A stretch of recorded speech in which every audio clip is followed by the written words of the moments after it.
Welcome to nursing guide academy. আজকে ANM GNM এর একটা গুরুত্বপূর্ণ অধ্যায় সালোক সংশ্লেষ নিয়ে আমরা আলোচনা করব। ঠিক আছে, তোমাদের অনেক দিনের একটা আবদার ছিল যে স্যার সালোক সংশ্লেষ অধ্যায়টা একটু করান। সালোক সংশ্লেষ চ্যাপ্টারটা কিন্তু কিছু বুঝতে পারছি না, তাই না? তো সত্যি সালোক সংশ্লেষ চ্যাপ্টারটা মানে একটু কঠিন টাইপের বলা চলে, কিন্তু আজকের ক্লাসটা দেখার পর তোমাদের এই সালোক সংশ্লেষ অধ্যায়ের কোনো কোশ্চিন বাদ যাবে না। আর 2025 সালে এই সালোক সংশ্লেষ থেকে একটা কিন্তু কোশ্চিন কিন্তু কমন আসবেই। এই ক্লাসটা দেখার পর একটা কোশ্চিন তোমরা কিন্তু মানে বাদ যাবে না, তোমরা সমস্ত কোশ্চিন অ্যান্সার করতে পারবে। ক্লিয়ার? আর এটা হচ্ছে আমাদের টপ 100 টপিকের মধ্যে ক্লাস নাম্বার হচ্ছে 9। Class number 9। প্রথম 8টা ক্লাস কিন্তু আমরা অলরেডি করে ফেলেছি। আজকের ক্লাসটা ক্লাস নাম্বার 9, টপ 100 বায়োলজি টপিকের মধ্যে।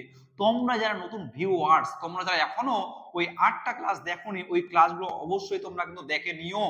ক্লিয়ার? আচ্ছা, এবার তাহলে আমরা আজকের যে টপিকটা সেটা হচ্ছে কি সালোক সংশ্লেষ।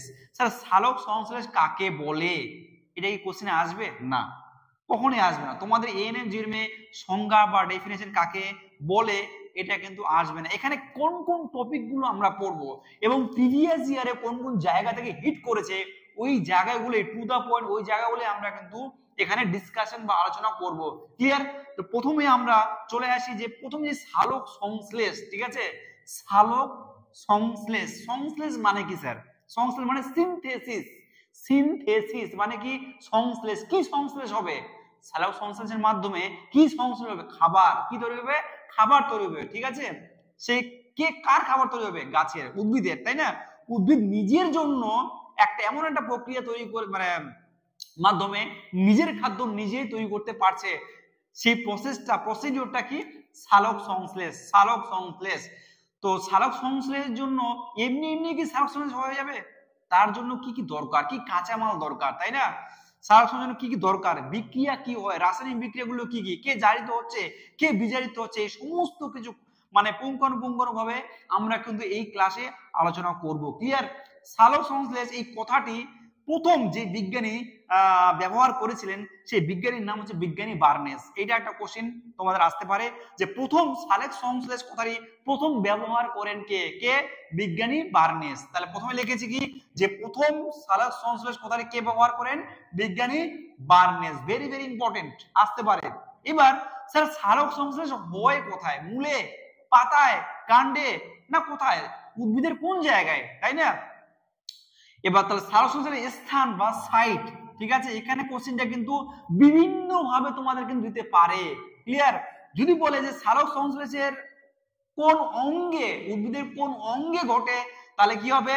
অঙ্গ বললে কিন্তু পাতা হবে। কোশ্চেনটা কিন্তু ভালো করে পড়বে, কোশ্চেন তোমাকে কিন্তু ফাঁসাবে। ঠিক আছে, যে হারে কম্পিটিশন বাড়ছে কোশ্চেন কিন্তু পড়বে, পুরোটা কোশ্চেনটা পড়বে, 4টা অপশনই পড়বে, নাহলে কিন্তু তুমি কিন্তু ফেঁসে যাবে।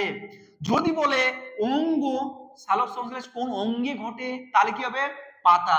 স্যার কোশ্চেনটা এটা দেয়নি, কোশ্চেন কি দিয়েছে? যদি বলে কোন কোষে, সেল যদি বলে, তাহলে কোষ বললে কি হবে? মেসোফিল কোষ, মেসোফিল কোষ, মেসোফিল কোষ। ঠিক আছে, আর অঙ্গ বললে পাতা, আর কোষ বললে মেসোফিল কোষ। মনে থাকবে? আচ্ছা স্যার কোশ্চেনটা এটাও দেয়নি, কোশ্চেন কি দিয়েছে? যদি বলে কোন কোষীয় অঙ্গাণুতে, তাহলে কি হবে? সেল অর্গানালি, তাহলে কি হবে? ক্লোরোপ্লাস্ট। মনে থাকবে? তাহলে যদি বলে কোষীয় অঙ্গাণু তাহলে ক্লোরোপ্লাস্ট, যদি বলে কোষ তাহলে মেসোফিল কোষ, যদি বলে অঙ্গ বা অর্গান তাহলে কি হবে? পাতা। স্যার এই কোশ্চেনটাও দেরি। যদি বলে যে রঞ্জক তাহলে কি হবে? ক্লোরোফিল রঞ্জকের উপস্থিতিতে সালোক সংশ্লেষ ঘটে। ক্লিয়ার? তাহলে এখানে 4টা কোশ্চেন তোমরা কিন্তু পাচ্ছ। এক নম্বর হচ্ছে যদি বলে সালোক সংশ্লেষের অঙ্গ বা কোথায় ঘটে, তাহলে অঙ্গ বললে পাতা, যদি কোষ বলে তাহলে কি হবে? মেসোফিল কোষ, যদি বলে কোষীয় অঙ্গাণু তাহলে ক্লোরোপ্লাস্ট, যদি বলে রঞ্জক তাহলে কি হবে? ক্লোরোফিল রঞ্জক। ক্লিয়ার? আরেকটা, এই যে উপচিতি সালোক সংশ্লেষ, এটা কি ধরনের একটা বিপাক ক্রিয়া? এটা হচ্ছে উপচিতিমূলক বিপাক ক্রিয়া। কি বললাম? উপচিতিমূলক বিপাক ক্রিয়া। স্যার উপচিতিমূলক বিপাক ক্রিয়াটা কি? যে বিপাক ক্রিয়ায় জীবদেহের শুষ্ক ওজন বৃদ্ধি পায়, জীবদেহের শুষ্ক ওজন বৃদ্ধি পায়, যে বিপাক ক্রিয়ায় জীবদেহের শুষ্ক ওজন বৃদ্ধি পায় তাকে বলছি আমরা কি? উপস্থিতিমূলক বিপাক। তাহলে সালোক সংশ্লেষ কিন্তু বিপাক ক্রিয়ার ফলে জীবদের শুষ্ক ওজন কিন্তু বৃদ্ধি পায়, খাবার তৈরি হচ্ছে, তার মানে পুষ্টি পাচ্ছে, পুষ্টি পেলে কি হবে, বৃদ্ধি পাবে, তাহলে জীবদের শুষ্ক ওজন বৃদ্ধি পাচ্ছে। ক্লিয়ার? তাহলে সালোক সংশ্লেষ কি একটা উপস্থিতিমূলক বিপাক। এটাও কিন্তু পরীক্ষা অনেকবার দিয়েছে। স্যার এই কোশ্চেনটা দেইনি, কোশ্চেন কি দিয়েছে, সালোক সংশ্লেষ ছাড়া আর একটা এক্সাম্পল বলুন যে উপস্থিতিমূলক বিপাক দেখায়, তাহলে কি হবে, পুষ্টি হবে। কি হবে, পুষ্টি। ঠিক আছে, তাহলে উপস্থিতিমূলক বিপাক হচ্ছে মেইনলি কিন্তু তোমাদের এক্সামে আসার মতো কিন্তু সালোক সংশ্লেষে আসবে। স্যার এই কোশ্চেনটাও দেন, এই কি কোশ্চেন দিয়েছে যে উপস্থিতিমূলক বিপাকের এক্সাম্পল বলুন। এটা তো উপস্থিতিমূলক বিপাক, তাহলে উপস্থিতিমূলক বিপাকটা কি স্যার, উপস্থিতিমূলক বিপাক হচ্ছে সেটাই যে বিপাক ক্রিয়ায় জীবদের শুষ্ক ওজন হ্রাস পায়, হ্রাস পায়। তাহলে এক্সাম্পল কি হবে, উপস্থিতিমূলক বিপাকের এক্সাম্পল শোষণ, রেসপিরেশন।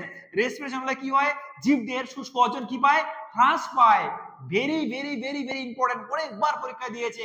একটা উপস্থিতিমূলক বিপাকের এক্সাম্পল কি, আর একটা উপস্থিতিমূলক বিপাকের এক্সাম্পল। তাহলে উপস্থিতি বললে কি হবে, সালোক সংশ্লেষ, আর যদি বলে অপস্থিতি তাহলে কি হবে, রেসপিরেশন বা শোষণ। মনে থাকবে, মাইন্ড ইট। আচ্ছা এবার স্যার সালোক সংশ্লেষ যে খাবার তৈরি করছে সেটা কি সবসময় তৈরি করে, দিনে রাতে, কখন তৈরি করে, ভোরবেলায়, কখন, সকালে, কখন? তাহলে সালোক সংশ্লেষ কিন্তু দিনের বেলায় সূর্যালোকের উপস্থিতিতে কিন্তু ঘটে। মনে রাখবে, তাহলে সালোক সংশ্লেষ কিসে কখন ঘটে, সময়কালটা কখন, দিনের বেলায় সূর্যালোকের উপস্থিতিতে। সূর্য কিন্তু লাগবে। কেন সূর্য লাগছে স্যার, সূর্য ছাড়াও তো পারতো, লাইট দিয়েও তো হতো, লাইটে তো আলো আছে। তোমাদের মনে তো আসতে পারে যে লাইটও তো আছে স্যার, লাইট দিয়েও তো হতে পারে এমনি কৃত্রিম লাইট, কিন্তু সূর্যটাই লাগলো কেন? সূর্যটা এই জন্যই লাগলো যে জল, সূর্য সালোক সংশ্লেষের সময় যে ওয়াটার বা জলটা লাগে না, সেই জলটাকে সূর্যালোকের উপস্থিতিতে ব্রেক ডাউন হয়। ক্লিয়ার? জলের যে সূর্যালোকের যে ফোটন কণাটা, সেই ফোটন কণাটা কি করে, উদ্ভিদের যে পাতায় যে জলটা থাকে সেই জলটাকে কি করে ব্রেক ডাউন করে ভেঙে দেয়। ঠিক আছে, ভেঙে দেওয়ার ফলে কি হয়, অক্সিজেন উৎপন্ন হয়, আর ওই অক্সিজেন কি হয়, আমরা কিন্তু গ্রহণ করি, তাই না? এই জন্যই কিন্তু সূর্যালোক মামাটা লাগে। ঠিক আছে, তাহলে সূর্যালোক কেন লাগছে মনে থাকবে। সব সময় যে কোনো বায়োলজি মুখস্থ না, কনসেপ্ট ক্লিয়ার করো, সব সময় মনে রাখবে কনসেপ্ট। এই সালোক সংশ্লেষটা কিন্তু একটা কনসেপচুয়াল জায়গা। ক্লিয়ার? মুখস্থ আছে কিন্তু কনসেপ্ট বেশি ক্লিয়ার করতে হবে। সূর্যালোকটাই লাগলো কেন, অন্য তো লাগতে পারতো, এমনি লাইটের আলো তো হতে পারতো, কিন্তু সূর্যালোকের মধ্যে যে ফোটন কণা থাকে সেই ফোটন কণা কি করে, যে পাতার মধ্যে যে জল বা ওয়াটারটা থাকে সেই ওয়াটারটাকে ব্রেক ডাউন করে ভেঙে দেয়। তাহলে জল ভাঙলে কি হয়, জলের মধ্যে কি কি নিয়ে গঠিত, অক্সিজেন আর হাইড্রোজেন নিয়ে গঠিত। তাহলে ভেঙে গেলে কি হবে, অক্সিজেন আলাদা হয়ে যাবে, হাইড্রোজেন আলাদা হয়ে যাবে। এই সেই অক্সিজেনটা আমরা কিন্তু গ্রহণ করি, এই জন্য তো আমরা জীবিত আছি। তাহলে গাছ কাটা ভালো না গাছ লাগানো ভালো? তাহলে আজ থেকে তোমরা সবাই কিন্তু প্রত্যেকটা বাড়িতে কিন্তু গাছ লাগাবে প্রত্যেকেই। ঠিক আছে, যে সেটা যে কোনো গাছ হতে পারে, ফুলের গাছ হতে পারে, যে কোনো গাছ, এনিওয়ান গাছ অবশ্যই কিন্তু লাগাবে। ঠিক আছে, তাহলে এবার আমরা চলে আসি যে সালোক সংশ্লেষকারী বিভিন্ন জীব। স্যার সালোক সংশ্লেষ শুধুমাত্র কি উদ্ভিদে করে, আর কেউ করে না? মানুষ করে না, গরু করে না, ছাগল করে না, ভেড়া করে না, ব্যাকটেরিয়া করে না স্যার, ভাইরাস করে না? শুধুমাত্র কি উদ্ভিদেই সালোক সংশ্লেষ করে? না, উদ্ভিদ ছাড়াও অন্যান্য জীবেরাও কিন্তু সালোক সংশ্লেষ করে, ব্যাকটেরিয়াও করে। ঠিক আছে, কিছু প্রাণীও করে, সেই এক্সাম্পল গুলো আমরা কিন্তু পড়বো। ঠিক আছে, এবার আর কি পড়তে হবে এখানে, আর একটা জিনিস পড়তে হবে, আলোক দশা আর একটা হচ্ছে অন্ধকার দশা। সালোক সংশ্লেষের দুটো দশা, একটা হচ্ছে আলোক দশা আর একটা হচ্ছে অন্ধকার দশা। মনে থাকবে, এটা আমরা নেক্সটে পড়বো। তারপরে রাসায়নিক বিক্রিয়া, খুব ইম্পর্টেন্ট, রাসায়নিক বিক্রিয়াটা কিন্তু পড়তে হবে। রাসায়নিক বিক্রিয়া, সালোক সংশ্লেষ যে হচ্ছে কোনটা জারিত হচ্ছে, কোনটা বিজারিত হচ্ছে, সালোক সংশ্লেষে কি উপজাত বস্তু হিসেবে কি লাগে, কাঁচামাল কি লাগে, কি তৈরি হচ্ছে, এগুলো সমস্ত আমরা পড়বো। ঠিক আছে, আর সালোক সংশ্লেষে যে রঞ্জকটা লাগে সেই রঞ্জক গুলোর নামগুলো পড়তে হবে। Chlorophyll A, chlorophyll B, carotenoid, হ্যাঁ, জেন্থোফিল, ফাইকোবিলিন, এই সমস্ত রঞ্জক গুলোর নাম পড়তে হবে এবং তাদের সংকেতটা অতটা পরীক্ষায় দেয় না, কিন্তু রঞ্জক গুলোর নাম কিন্তু পড়তে হবে। ক্লিয়ার? তো তোমরা এটা টুকে নাও। তাহলে সালোক সংশ্লেষের রাসায়নিক বিক্রিয়াটা কি, এখানে কার্বন ডাই অক্সাইডের সঙ্গে জলে বিক্রিয়া, কার্বন ডাই অক্সাইডের সঙ্গে জলে বিক্রিয়া কি উৎপন্ন হবে, C6H12O6 মানে গ্লুকোজ উৎপন্ন হবে। কি উৎপন্ন হবে, এটাকে বলছি আমরা গ্লুকোজ, গ্লুকোজ, গ্লুকোজ, ঠিক আছে। তাহলে কার্বন ডাই অক্সাইডের সঙ্গে জলে বিক্রিয়া কি উৎপন্ন হবে, গ্লুকোজ এবং জল এবং কি উৎপন্ন হবে, অক্সিজেন উৎপন্ন হবে। কি উৎপন্ন হবে, গ্লুকোজ, জল এবং অক্সিজেন। আচ্ছা, এই যে জলটা আমি এখনই বললাম যে জলটা সূর্যালোকের উপস্থিতিতে কি হয়, ব্রেকডাউন হয়ে যায়, ভেঙে যায়, ভেঙে গিয়ে কি উৎপন্ন হবে, অক্সিজেন, যেটা আমরা গ্রহণ করি, ঠিক আছে। আর গ্লুকোজ উৎপন্ন হচ্ছে, যেটা হচ্ছে উদ্ভিদের খাবার তৈরিতে সাহায্য করছে, ঠিক আছে।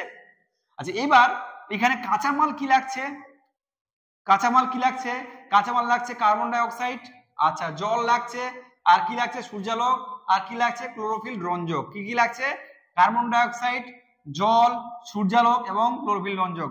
আর উপজাত বস্তু হিসেবে কি তৈরি হচ্ছে, গ্লুকোজ তৈরি হচ্ছে, অক্সিজেন আর জল উৎপন্ন হচ্ছে। মনে থাকবে, তাহলে উপজাত বস্তু হিসেবে কি তৈরি হচ্ছে, গ্লুকোজ, অক্সিজেন আর জল। কাঁচামাল হিসেবে কি লাগছে, কার্বন ডাই অক্সাইড, জল আর হচ্ছে সূর্যালোক এবং ক্লোরোফিল রঞ্জক। স্যার, এই সালোক সংশ্লেষে যে বিক্রিয়া হচ্ছে এটা কিন্তু জারণ বিজারণ বিক্রিয়া বলা হয়। কেন কেন বলা হচ্ছে, কারণ এখানে জল জারিত হয়, কি উৎপন্ন হয়, অক্সিজেন, জল জারিত হয়, কি উৎপন্ন হয়, অক্সিজেন। মনে রাখবে, কোশ্চেনটা দিতে পারে। আর কার্বন ডাই অক্সাইড বিজারিত হয়, কি উৎপন্ন হচ্ছে, গ্লুকোজ, C6H12O6। এই জন্য এই বিক্রিয়াটাকে বলছি আমরা জারণ বিজারণ বিক্রিয়া বলছি। তাহলে সালোক সংশ্লেষ বিক্রিয়া কি বলছি আমরা, জারণ বিজারণ বিক্রিয়া বলা হয়, জারণ বিজারণ বিক্রিয়াও বলা হয়, বিক্রিয়া বলা হয়, ঠিক আছে।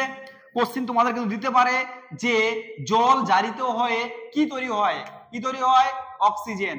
আচ্ছা, কার্বন ডাই অক্সাইড বিজারিত হয়, কি তৈরি হয়, কার্বন ডাই অক্সাইড বিজারিত হয়, কি উৎপন্ন হয়, গ্লুকোজ, C6H12O6। মনে থাকবে, তাহলে জল, কার্বন ডাই অক্সাইড জলে বিক্রিয়ায় সূর্যালোকের উপস্থিতিতে প্রোপিল রঞ্জকের সহায়তায় কি উৎপন্ন হচ্ছে, গ্লুকোজ, জল এবং অক্সিজেন। জল জারিত হয়, কি উৎপন্ন হচ্ছে, অক্সিজেন, জল জারিত হয়, কি উৎপন্ন হচ্ছে, অক্সিজেন। কার্বন ডাই অক্সাইড বিজারিত হয়, কি উৎপন্ন হচ্ছে, গ্লুকোজ। আর কাঁচামাল হিসেবে কি ব্যবহৃত হচ্ছে, কার্বন ডাই অক্সাইড, জল, সূর্যালোক এবং ক্লোরোফিল রঞ্জক। আচ্ছা, উপজাত বস্তু হিসেবে কি ব্যবহৃত হয়, গ্লুকোজ, অক্সিজেন এবং জল, ঠিক আছে। আর এটাকে বলা হয় জারণ বিজারণ বিক্রিয়া। এটা কি বলা হয়, জারণ বিজারণ বিক্রিয়া। ক্লিয়ার?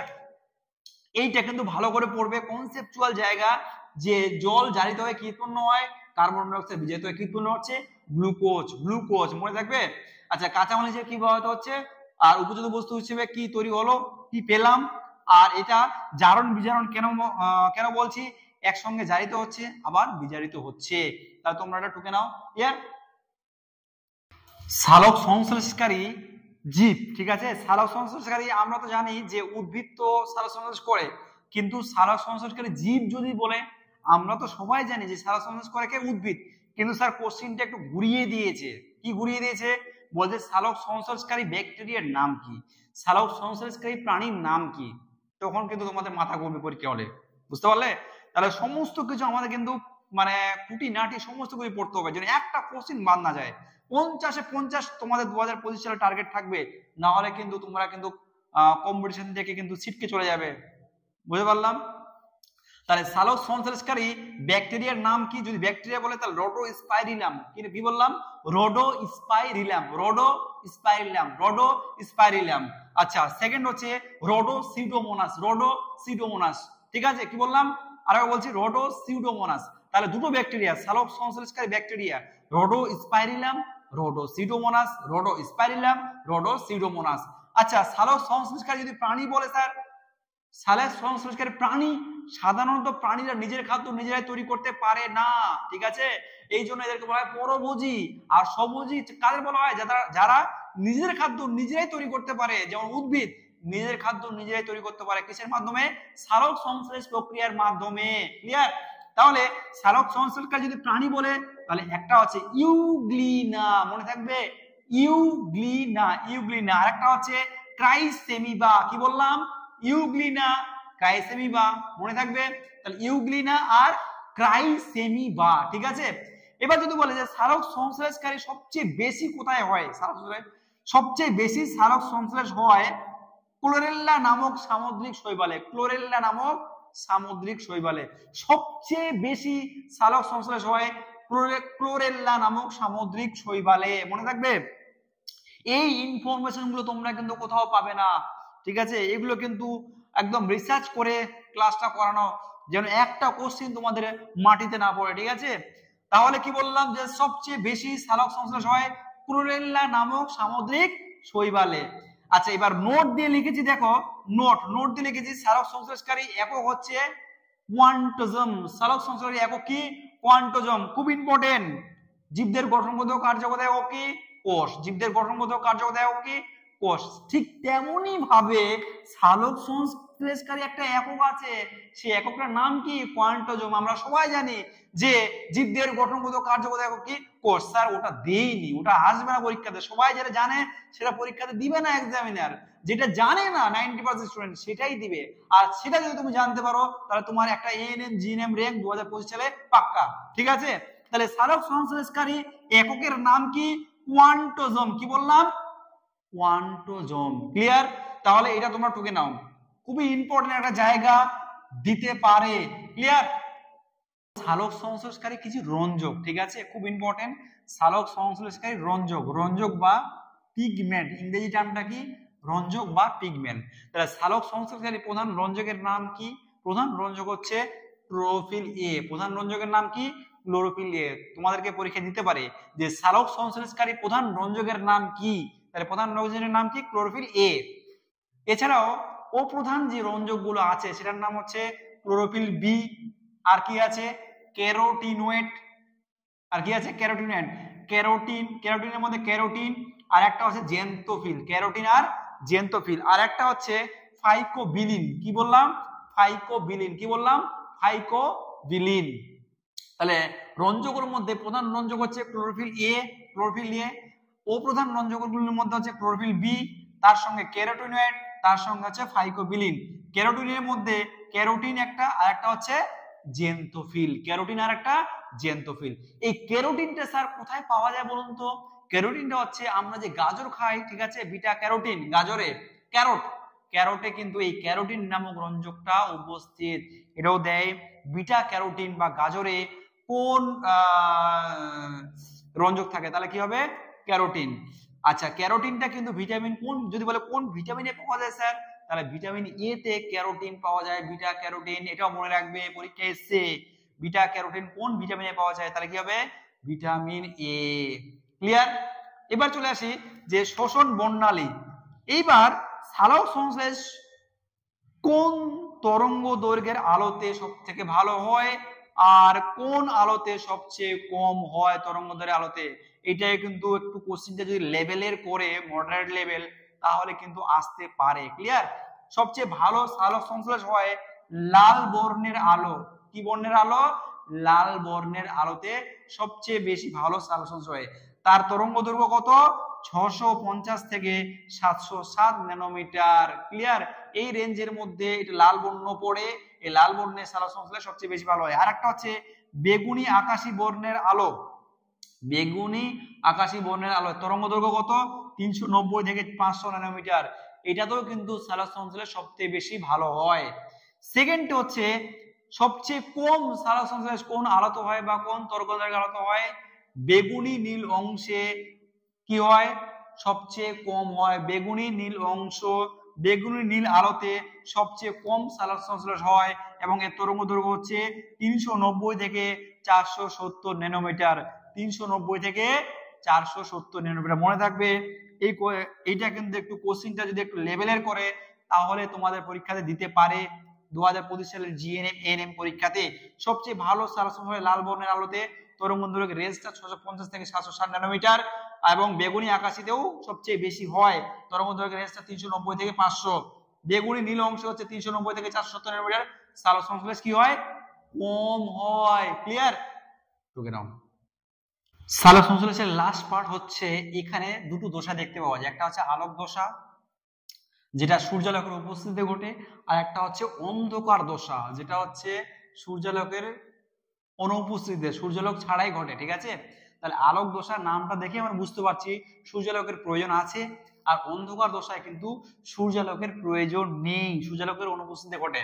আচ্ছা, এবার যেটা কোশ্চেন দেয় যে আলোক দশাটা কোথায় ঘটে, ক্লোরোপ্লাস্টের গ্রানাতে ঘটে, ক্লোরোপ্লাস্টের গ্রানাতে ঘটে, ক্লোরোপ্লাস্টের গ্রানাতে ঘটে। আর অন্ধকার দশাটা কোথায় ঘটে, ক্লোরোপ্লাস্টের স্ট্রোমাতে। ভেরি ভেরি ভেরি ইম্পর্টেন্ট, পরীক্ষায় অনেকবার দিয়েছে এই জায়গাটা, যে আলোক দশা কোথায় ঘটে আর অন্ধকার দশা ক্লোরোপ্লাস্টের কোথায় ঘটে, খুবই ইম্পর্টেন্ট, পরীক্ষায় কিন্তু অনেকবার দিয়েছে এই জায়গাটা, হিট করেছে বারবার, ঠিক আছে।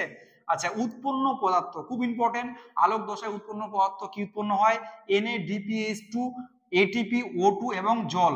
ATP উৎপন্ন হয়, অক্সিজেন উৎপন্ন হয়, জল উৎপন্ন হয়, আর একটা কি উৎপন্ন হয়, NADPH2, মনে থাকবে। তাহলে 1 2 3 4 চারটা পদার্থ উৎপন্ন হচ্ছে। আচ্ছা, অন্ধকার দশায় কি উৎপন্ন হয়, অন্ধকার দশায় উৎপন্ন হয় carbon die oxide, RUBP, NADPH2 এবং ATP, RUBP, CO2 এবং NADPH2 এবং ATP, ক্লিয়ার। তাহলে উৎপন্ন পদার্থ CO2, RUBP, NADPH2 এবং ATP। আচ্ছা, আলোক দশায় ATP উৎপন্ন হয়, আর অন্ধকার দশায় ATP কিন্তু ব্যয় হয়। ATP কি হয়, ব্যয় হয়। আর এখানে কিন্তু গ্লুকোজটা উৎপন্ন হয়, এখানে কি উৎপন্ন হয়, গ্লুকোজ। তাহলে কিন্তু আলোক দশায় গ্লুকোজ উৎপন্ন হয় না। তাহলে পরীক্ষায় দিতে পারে যে গ্লুকোজ কোন দশায় উৎপন্ন হয়, তাহলে কোন দশায় উৎপন্ন হবে, অন্ধকার দশায়। তাহলে গ্লুকোজ কোন দশায় উৎপন্ন হবে, অন্ধকার দশায়, খুবই ইম্পর্টেন্ট। তাহলে আলোক দশায় এটিপি কিন্তু উৎপন্ন হয়, অন্ধকার দশায় এটিপি কিন্তু ব্যয় হয়, ঠিক আছে। আর এখানে কিন্তু গ্লুকোজটা উৎপন্ন হচ্ছে, আলোক দশায় কিন্তু গ্লুকোজ উৎপন্ন হয় না, মনে থাকবে। আচ্ছা, এবার 4 নাম্বার হচ্ছে, এখানে আলোক দশায় CO2 লাগে না, আর অন্ধকার দশায় কিন্তু CO2 শোষিত হয়, অ্যাবজর্ব হয়, শোষিত হয়, ক্লিয়ার, মনে থাকবে। তাহলে আলোক দশা হচ্ছে CO2 লাগে না, কিন্তু এখানে CO2 কি হয়, শোষিত হয়, অ্যাবজর্ব হয়, ক্লিয়ার। তাহলে আলোক দশায় CO2 লাগে না, অন্ধকার দশায় CO2 কিন্তু শোষিত হয়, মনে থাকবে। তাহলে আমি আরেকবার বলে নিচ্ছি, আলোক দশায় ক্লোরোপ্লাস্টের গ্রানাতে ঘটে, অন্ধকার দশায় ক্লোরোপ্লাস্টের স্ট্রোমাতে ঘটে। অন্ধকার দশা নামটা দেখে বুঝতে পারছি ডার্ক ফেজ, এখানে কিন্তু সূর্যালোকের দরকার পড়ে না, এখানে আলোর প্রয়োজন হয়। উৎপন্ন পদার্থ কি, NADPH2, ATP, O2 এবং জল। আর এখানে CO2, carbon die oxide, RUBP, NADPH2 এবং ATP, ঠিক আছে। এখানে ATP উৎপন্ন হয়, এখানে O2 ATP ব্যয় হয়, এবং গ্লুকোজ অন্ধকার দশায়, খুবই ইম্পর্টেন্ট, গ্লুকোজ কোথায় উৎপন্ন হয়, অন্ধকার দশায়। আর এখানে CO2 লাগে না, এখানে CO2 শোষিত হয়। এখানে নোট দিয়ে একটা জিনিস লিখেছি, দেখো, খুব ইম্পর্টেন্ট, পরীক্ষা অনেকবার দেয়। হিল বিকারক কাকে বলা হয়, খুবই ইম্পর্টেন্ট, হিল বিকারক কাকে বলা হয়। NADP প্লাস বা কোন জায়গায় NADPও থাকতে পারে, ঠিক আছে। তাহলে NADP প্লাস এর ফুল ফর্ম কি, nicotinamide adenine dinucleotide phosphate, nicotinamide adenine dinucleotide phosphate. N দিয়ে হচ্ছে নিকোটিনামাইড, A দিয়ে হচ্ছে অ্যাডিনিন, D দিয়ে হচ্ছে ডাইনিউক্লিওটাইড, P দিয়ে হচ্ছে ফসফেট, মনে থাকবে। তাহলে অ্যাডিনিন ডাইনিউক্লিওটাইড, ফসফেট, ঠিক আছে। Nicotinamide adenine dinucleotide phosphate, NADP plus, এটা কি, হিল বিকারক, মনে থাকবে, খুবই ইম্পর্টেন্ট, পরীক্ষা আসতে পারে। হিল বিকারক কাকে বলা হয়, NADP প্লাস বা কোনো সময় NADPও থাকতে পারে, ক্লিয়ার। তাহলে আমরা খুব শর্টের মধ্যে সালোক সংশ্লেষটা পুরো পার্টটা আমরা করে ফেললাম। তোমাদের কিন্তু কোশ্চেন আসলে এই জায়গাগুলো থেকে কোশ্চেন আসবে। তোমরা যারা নতুন ভিউয়ার্স, তোমরা যারা এখনো চ্যানেলটিকে সাবস্ক্রাইব করোনি, এখন তোমরা চ্যানেলটাকে সাবস্ক্রাইব করে দিও, এবং ভিডিওটি ভালো লাগলে লাইক এবং কমেন্ট অবশ্যই করবে, এবং তোমাদের বন্ধুদের মাঝে বেশি বেশি করে ভিডিওটি কিন্তু শেয়ার করে দিবে। নেক্সট ভিডিওগুলো পাওয়ার জন্য তোমরা কিন্তু ভিডিওর নোটিফিকেশন বেল আইকনটা কিন্তু অন করে রাখবে। আমি ভিডিও দিলেই সঙ্গে সঙ্গে তোমরা কিন্তু তোমাদের কাছে নোটিফিকেশন চলে যাবে, ঠিক আছে। আর এরপরে আমরা কিন্তু সালোক সংশ্লেষের পরে গুরুত্বপূর্ণ যে টপিকগুলো সেগুলো ধীরে ধীরে আলোচনা করব, মোস্ট 100 টপিক আলোচনা করব, ঠিক আছে। আর এরপরে সালোক সংশ্লেষের পরে আমরা যে টপিকটি আলোচনা করব সেটা শোষণ। অনেকেই আমাকে বলেছে শোষণ, তারপরে কোষ, খুব ইম্পর্টেন্ট, কোষ সেল থেকে পরীক্ষা আসবে, দু থেকে তিনটা কোশ্চেন কিন্তু আসবেই পরীক্ষাতে, ঠিক আছে। কোষটা, এরপরে আমরা কোষ ডিসকাশন করব, কোষ বা সেল, ঠিক আছে। তো থ্যাংক ইউ এভরিওয়ান, আজকের ক্লাসটি এই পর্যন্তই রইল।